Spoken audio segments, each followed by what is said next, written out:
കരൂർ ദുരന്തത്തിൽ വിജയെ പ്രതി ചേർത്തേക്കും. തമിഴ്നാട് പോലീസിലെ ഉന്നത ഉദ്യോഗസ്ഥരെയും പ്രതി ചേർക്കാൻ സാധ്യത. മനഃപൂർവ്വമല്ലാത്ത നരഹത്യാ വകുപ്പ് ചുമത്താനാണ് സാധ്യത. ഫെബ്രുവരി 2ാം വാരം CBI കുറ്റപത്രം സമർപ്പിക്കും. അനേന സതീഷാണ് കൂടുതൽ വിവരങ്ങളുമായി ചേരുന്നത്. അനേന, എന്തായാലും നിരവധി ആളുകളുടെ ജീവൻ നഷ്ടമായി. വലിയ തരത്തിൽ വിവാദമായ സംഭവം. കരൂർ ദുരന്തത്തിൽ ഇപ്പോൾ TVK നേതാവ് വിജയെയും പ്രതി ചേർത്തേക്കും എന്ന് പറയുമ്പോൾ എന്താണ് CBI കുറ്റപത്രത്തിൽ പറയുന്നത്? ഏതെല്ലാം വകുപ്പുകളാണ് ചുമത്താൻ സാധ്യത?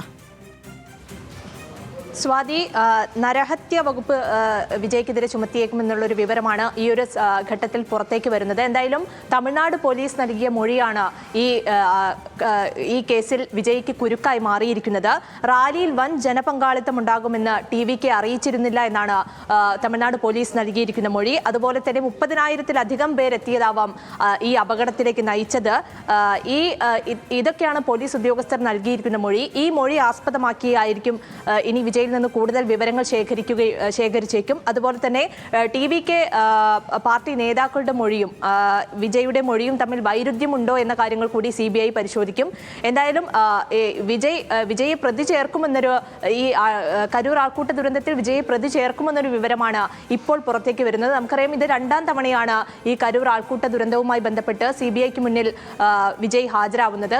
ജനുവരി 12-നും ഇതേപോലെ വിജയ് ചോദ്യം ചെയ്യലിനായി ഹാജരായിട്ടുണ്ടായിരുന്നു. അന്ന് ഏകദേശം 6 മണിക്കൂറോളമാണ് വിജയെ CBI ചോദ്യം ചെയ്തിട്ടുണ്ടായിരുന്നത്. അന്ന് 45 ചോദ്യങ്ങളോളം വിജയോട് ചോദിച്ചു എന്നാണ് മനസ്സിലാക്കുന്നത്. എന്തുകൊണ്ടാണ് ഈ സംഘാടനവുമായി ബന്ധപ്പെട്ട കാര്യങ്ങൾ തന്നെയായിരുന്നു അന്ന് ചോദിച്ചിട്ടുണ്ടായിരുന്നത്. ഈ ദുരന്തമുണ്ടായ സമയത്ത് ഈ പെട്ടെന്ന് വിജയ് മടങ്ങിയതും അതുപോലെ തന്നെ ദുരന്തം ഇത്തരത്തിൽ ആളുകൾ ക്ഷീണിതരായി വീണു എന്നറിഞ്ഞിട്ടും എന്തുകൊണ്ടാണ് ഈ പ്രസംഗം തുടർന്നത്, അതുമാത്രമല്ല എന്തുകൊണ്ടാണ് ഈ റാലിയിലേക്ക് എത്താൻ ആദ്യം വൈകിയത്, സംഘാടന എന്തൊക്കെ സുരക്ഷയായിരുന്നു സംഘാടകർ ഒരുക്കിയിട്ടുണ്ടായിരുന്നത് എന്ന ചോദ്യങ്ങളൊക്കെയായിരുന്നു അന്ന് CBI ചോദിച്ചിട്ടുണ്ടായിരുന്നത്.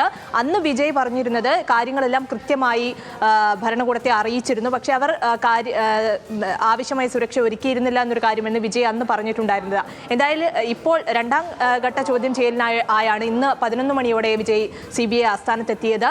ഇപ്പോഴും ചോദ്യം ചെയ്യൽ തുടരുന്നു എന്നാണ് മനസ്സിലാക്കുന്നത്. അതിനിടെയാണ് ഈ വിവരങ്ങൾ പുറത്തേക്ക് വരുന്നത്. പ്രതി ചേർത്തേക്കും, വിജയൻ കേസിൽ പ്രതി ചേർത്തേക്കും. ഫെബ്രുവരിയിൽ കുറ്റപത്രം സമർപ്പിക്കുമെന്നാണ് ഇപ്പോൾ മനസ്സിലാക്കുന്ന വിവരം. സ്വാതി.